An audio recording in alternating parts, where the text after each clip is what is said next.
Hi there, crafty friends. It's Diane, the Creative Inkster. Today is Monday, February the 6th, 2023, and we are going to make what I'm calling some frame cards. So the easy way, because we want to do stuff in an easy way. So we want to give the illusion that there's a frame around this portion of the pattern paper when in fact it's just putting a frame over top. So I'm going to show you how to make frames, which is fairly easy but not always intuitive, and how to do this, and then how we're going to decorate the insides with some pattern paper, which we've done before, but instead of white on the inside, we're going to use some of the pattern paper in a couple of these samples.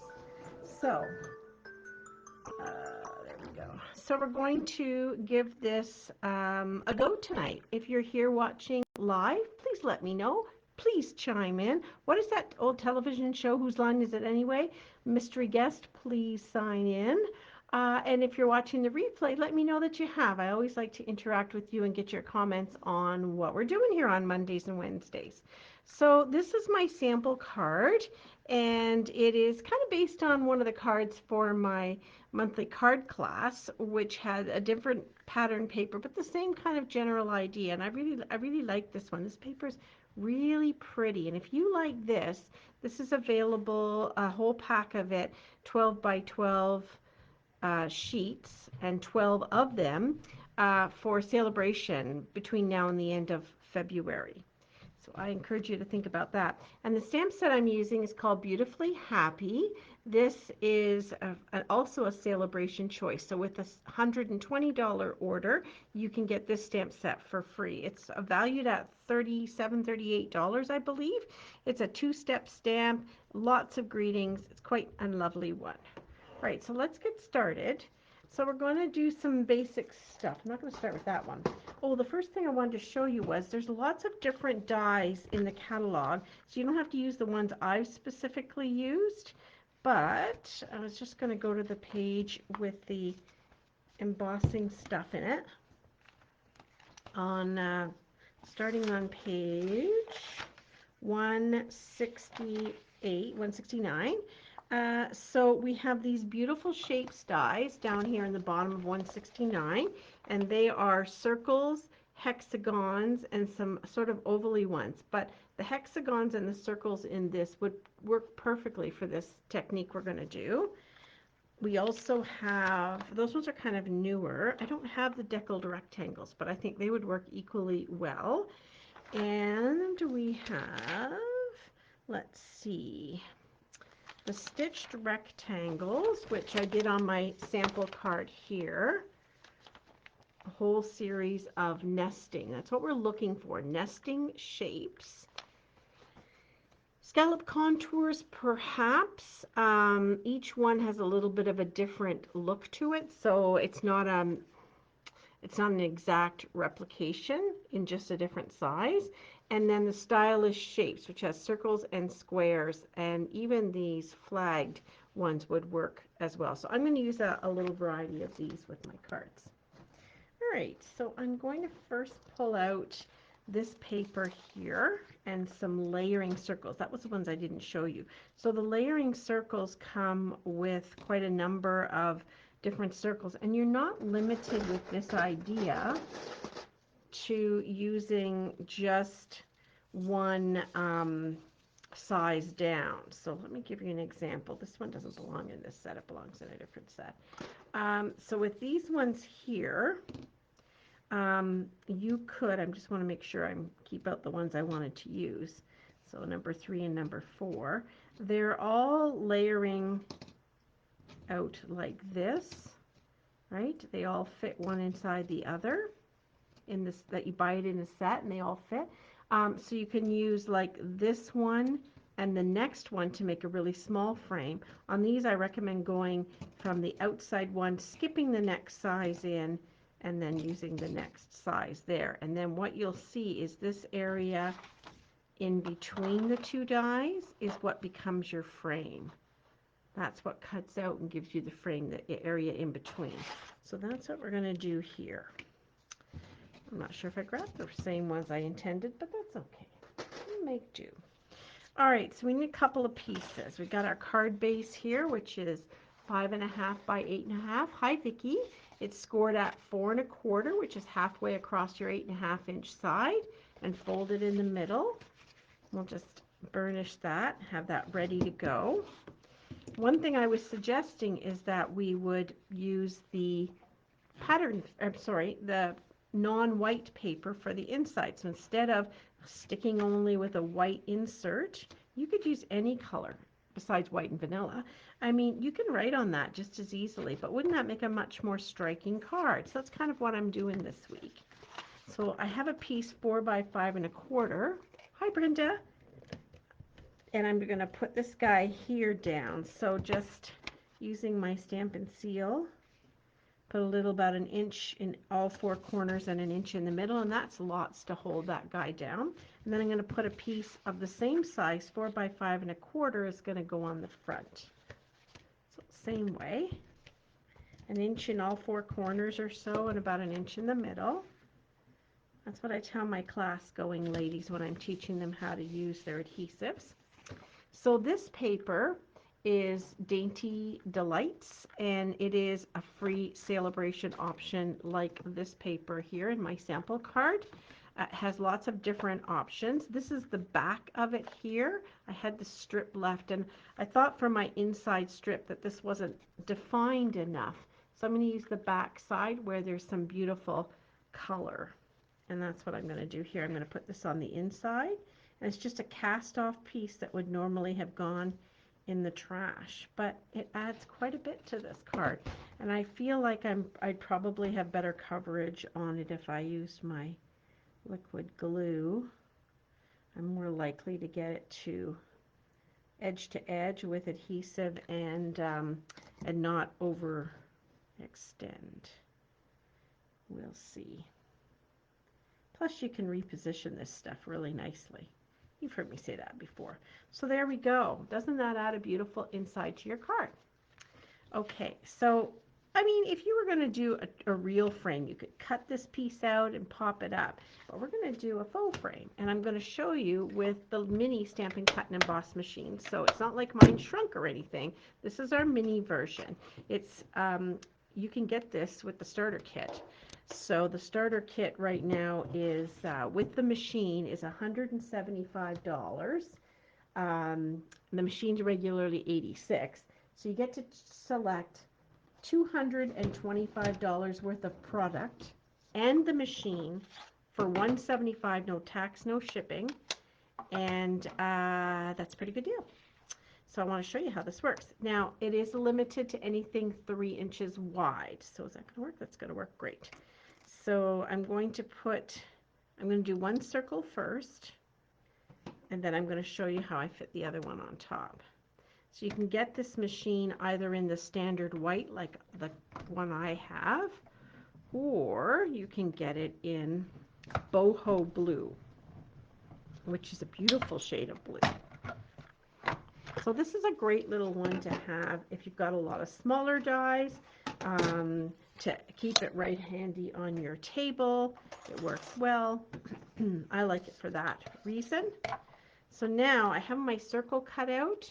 So I'm going to take the smaller circle and I'm going to put that in here. And I'm going to wing it tonight. I'm not going to tape it down, but I could use some washi tape or a little sticky note and place it down so that I'm getting a little more even. But I'm just winging it tonight. There we go. And what we have is a frame. So don't throw this piece out, right? That can be used on something else. All right, so that's it with layering circles. Each of the cards is going to be done with a different type of die, or a different shape of die. So we're going to put our pattern paper down on here. This is 3 3/4 by 5. So it has the same size border all the way around. I really like this Mango Melody popping off the starry sky for color. And then here's our circular frame. So I'm going to pick where I want it to land, what I want it to highlight. Kind of like it over here. And then I'm going to put a little greeting here. So this time I'm going to use a little liquid glue. It's a little bit thin for me to be able to get my Stampin' Seal around the edges. Plus I get a little bit more control with it this way.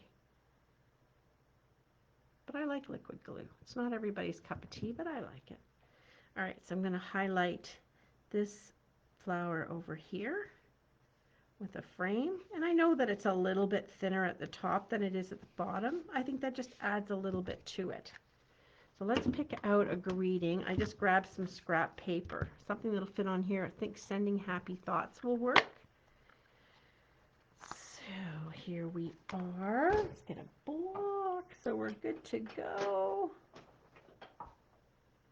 And we're going to use Starry Sky so that we have a nice matching card here. I was feeling like that was a lot of Mango Melody, which is not a color I use a lot, but this Starry Sky, it's just pops. All right, so I'm not going to put it right at the end. I want to leave a little bit of space so I can trim off the edge if I want to. Let's get our ink pad out the way and clean our stamp as we go.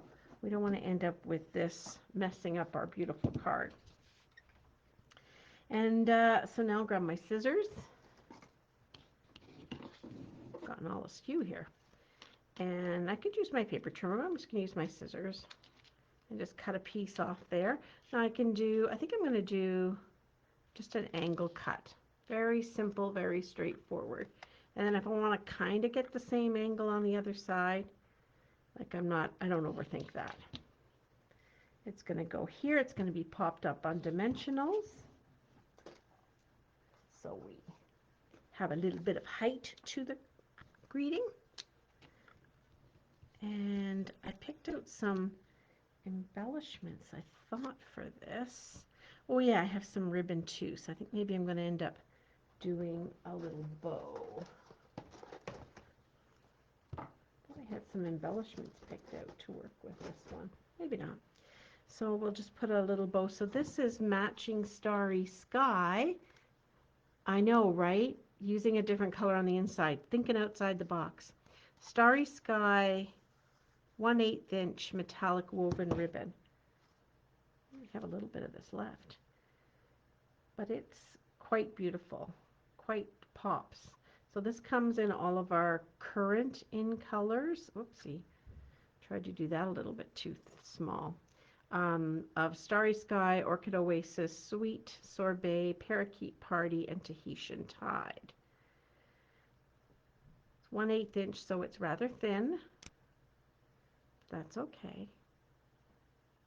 Just trying to get my pieces to go nicely, and then I'm just going to pop this down underneath here like that. Trim off the edges. Only a little bit of waste, so when you tie your bows while it's still on the roll, you have a little bit less waste. And we need a little glue dot. We could also use a little bit of Stampin' Seal, but glue dots are nice self-contained little dots. And then I like to pick up my ribbon, push it onto the dot, and peel it off, and then place it. I try to encourage people not to peel the dots off your paper because then they get into a ball and then they're not really a dot and they don't work the way you want them to work. So we do need some kind of embellishment. So here we have the in color dots. These match. Now they're kind of variegated. So there's some that are lighter and darker. They're not shiny. They're more of a flat looking dot. That's okay. I'm just going to put one there. That's perfect for what I need. And there we have it. There's our first card, Sending Happy Thoughts. I have a reason to use this one. All right, our next one, I'm going to use some paper that I think may be on back order right at the moment. It is the Country Floral Lane ones. It's gone in and out of stock. Actually, the Country Lane may still be in stock. Sorry, I didn't check that. This is Sweet Sorbet. So again, the same thing, 8.5, scored at 4 1/4, folded in the middle. We've got 2 pieces of mint macaron, which is paper, which is a color that is in the pattern paper that I've chosen. So, oh yeah, I was going to do this one this way because I see, the way I look at this, I see the hearts being more up and down than sideways. So we'll take our 3 3/4 by 5 and we'll add this to the mint macaron.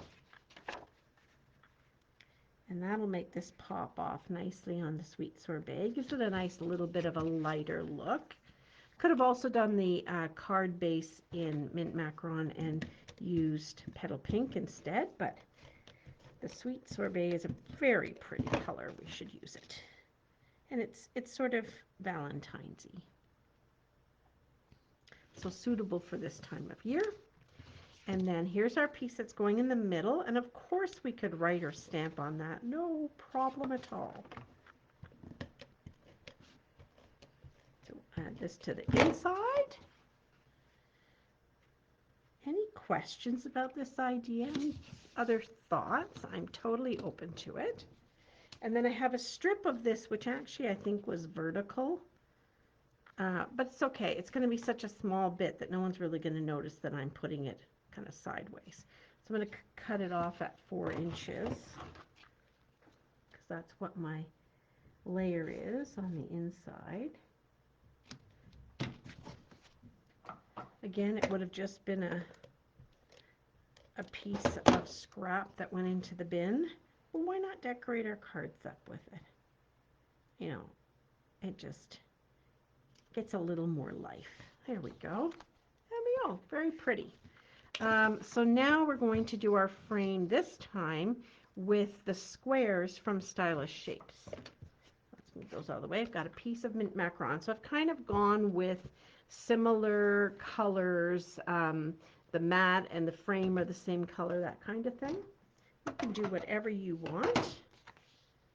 Here's just a piece of scrap. I'm going to do the smaller square this time and let you see how that looks, and then we'll do the larger square over top of it. So the circles we did the other way around. We did the large one first and then the small one. Ooh, there we go. You just have to have a piece that's big enough. So I've got a piece that I can use on something else, and then we'll line this up on our paper. And you can sort of see which will work better for you, whether you feel using the small one first or the large one first.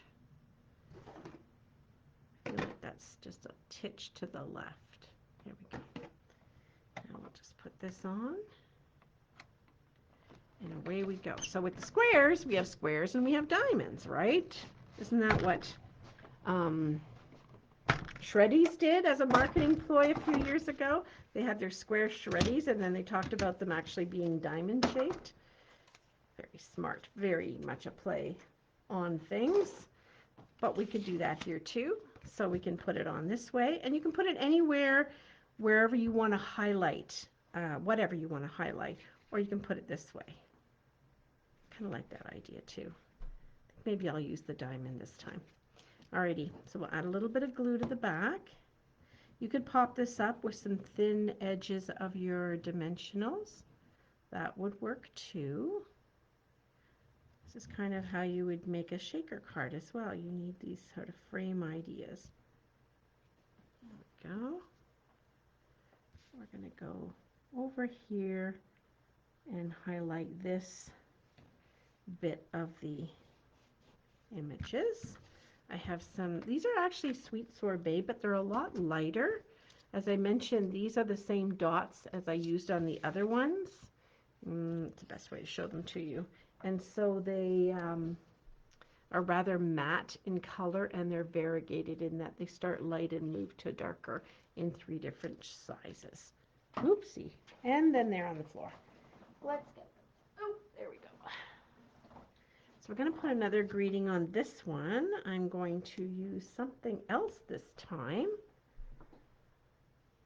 When I find the stamp set, there it is. Beautifully happy. This time I think I will use for a very happy birthday. I like kindness matters. That is really nice for a thank you. There is a thank you in this set, so you can also put those together. And we'll do the matching sweet sorbet ink for this. I like the diamond idea too. It's kind of fun. It's different, right? And what did I decide this one? I think I was just going to hand cut it out. Although, well, we'll give it a whirl. We'll see. We can always restamp it. So we can hand cut it out by going around the words. So we don't, and the reason why we do this is so we don't have too much white space, no matter what sort of die or punch you use. Sometimes with the greetings, you can have a lot of white space showing. We do have a stamp set and dies that actually cuts out around the words. One specific set. I don't own it myself, but it's kind of neat in that way. So the die's quite a big set too. All right, so for a very happy birthday, and then I had some kind of ribbon. What was I going to, oh yes, for this one I was just going to go back and look at this little bit I have left. This is Petal Pink, and I thought, well, I'm going to try to use this up here. Not sure how, maybe an overhand knot. I have used this small amount that I have over and over again. This is a beautiful polyester ribbon. It's got a really nice feel, and it's thick, so it makes a beautiful bow or a knot. That's what I'm doing here is my little knot. And let's see, where will I place this? I'm going to have the greeting in the middle. I think we're just going to put it in the middle. We're going to pop it up though. Definitely got to pop it up. Let's see, maybe we'll take the edges. So on the edges of your dimensionals, I'm just going to take this smidge here and use it to pop my greeting up. There we go. This might have looked nice too if the greeting had been in mint macaron or a darker green or something. It might have stood out a little bit differently. Okay, we're going to grab our dots, and that's what we're going to put on the knot to place it down on here. Yeah, it's a beautiful polyester ribbon. I think, I can't remember, does it come in 5 yards or 10 yards? It's 10 yards, so it's quite a bit. And I still have enough for at least one more card, making it go as far as I can. All right, let's get our little dots on here. I'm going to use the teeny ones on this one. I like them to just be sort of haphazard usually, but there are flowers in here that scream, fill me up with some, fill my centers with some of these gems, which you sort of see this and sort of don't. So there we go. There's another one going in this direction. So more of a portrait and using the diamond slash square. All right, my last card is a little different in that I am using a white card base. So we won't have to worry about a colored card base on it. But I love this paper with the little ducks and geese and hens. So, and I love the idea of using cherry cobbler at a time of year when it's not Christmas. So that's what I'm doing with this one here. So I chose a white card base because I thought there was a lot of darkness going on with the colors as it was, and I wanted this to pop a little bit. So this is thick basic white, 8.5 by 5.5, scored at 4 1/4, and folded in half. This one's going to go this way. So we'll get our pattern paper on top of this cherry cobbler. So cherry cobbler's in this pattern paper. Look at that. That's the back side of this with the little chicken coop design. Kind of cute. So this goes in here. I am hoarding this paper. I have a specific project in mind for my grandson. So I will share that with you once I get moving on that project.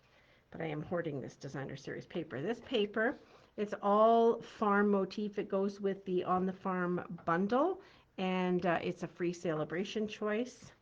and it's super cute. So this is going to go on here. We don't need to worry about not gluing it right down. We're not wrapping any ribbon around it. And then we have some cherry cobbler scrap, and these are from the Beautiful Shapes dies, and they're actually hexagons. So I'm going to use the hexagons. Oh, good. I'm glad. I'm glad we went with that idea. All right. Oops. So we'll get this here. Let me know what you think about the mini Stampin' Cut and Emboss machine. It's we have specific dies and embossing folders that specifically fit it, but then so many of our smaller ones fit. It's just the larger ones that would not fit. Oops. Here I'm trying to do them both at the same time. So let's do the big one first. I don't know. I haven't decided if doing the big one first makes more sense than doing the little one first. I really don't. I have no idea. All right, and then we're going to get our plates back in here. It has its set of plates. Oops, that's just little bits left over from the last thing I cut. And then here is the smaller ones. This may be a little bit smaller frame. There we go. Whoop. Let's get that centered. There we go. And then we'll put our top piece on and run it through. No matter what I do, it still wiggles the camera. There we go. So there's our frame, and we've got a nice size piece to use for something else. So this one, you can use it either way, or on a more of a diagonal, point to point that way with flat edges on the left and right, or you can turn it this way and have the points. So I think it depends on what you want to highlight and how much you have to highlight. So I looked at this and I kind of had an idea in mind. That's a little too far in the bottom, but we do get the cute little chicks in there, or I can go over here and be a little more. I really like getting the windmill in here. So we can get a couple of the chicks going. All right, let's go with that. Try not to overthink it. So I could have used Balmy Blue. That's another color in this, or Daffodil Delight. But like I said, I don't use cherry cobbler other than at Christmas, so maybe for fall. So it seemed like a good color to use today. Do I want to go this way? I should have decided that before I put the glue on, right? All right, here we go. Getting our little chicks in there. There we go. And in fact, you could do a couple of these even in a smaller size and add them as a pattern around. I didn't think of that with the circles or the squares or diamonds, but with the hexagon shape, a couple of different ones of the frames would look really neat. So then I've got a piece here and some cherry cobbler ink, because while we're going in, we're going all in. And we'll pick a little bit larger greeting this time. For a feeling better kind of day. Is that the one I put on the original? Yeah. How about a different one? You are easy to, yeah. For a feeling better kind of day. I think that's cheery. It kind of gets somebody thinking about it with the cute little chicks on it and stuff. So I'll put this guy on here. There we go. And we're at 7:30 already. Look at that. 1, 2, 3 cards. Not too bad. And I think I'm going to trim this one off too, just by hand. It really only takes a few seconds. And I go in and out, kind of moving it around. Go around this guy here. There we go. Oh, I should have let my ink dry a little bit. I think it smudged just a bit with the ink, with the little bit of glue I had on my fingers. That's okay. It'll look like I used some Winkle Stella on it. Okay, and we're going to stick this here because we don't want to hide that really nice framed image here. And I have some blue and white ribbon. It's balmy blue and white um, variegated ribbon. It's really very light blue that you see. So we'll do a little ribbon, a little bow. This one is like a 1/2 inch. Yeah, 1/2 inch. That's a little bit bigger. Usually I'm used to tying a bow with 3/8 of an inch, and it seems silly that it's only an 1/8 of an inch difference. But what a difference it makes on a ribbon, on a bow when you're doing it, like the size. Okay. Less talk, more focus. There we go. And you can never tie a nice bow on camera. That's sort of the thing. Okay, this is going to be too much, right? This is going to overdo it. Okay, I think we're just going to not do the bow. And we're going to reach for our embellishments, because I did have a thought. Maybe these ones that were sweet sorbet are actually going to go okay. So we will add these, just sprinkle these around a little bit. I have lots of these small ones. And we'll just add them around, maybe 5 of them. And that will sprinkle them nicely and make them turn out quite nice. I'm going to move this guy over. Of course, it's going to want to stick now. There we go. Come on, come on. Over you go. We're going to move you over just a bit. And flip you over and grab you. I love using my scissors for this. There we go. So there's our cute little guy. All right, I'll bring him in real quick. I'll post these later on this evening. But there's our 4 different cards made with this framing idea. So I hope you like it. Thanks for stopping by. Thanks for hanging with me for a little bit. And I wish you a wonderful evening. Bye for now.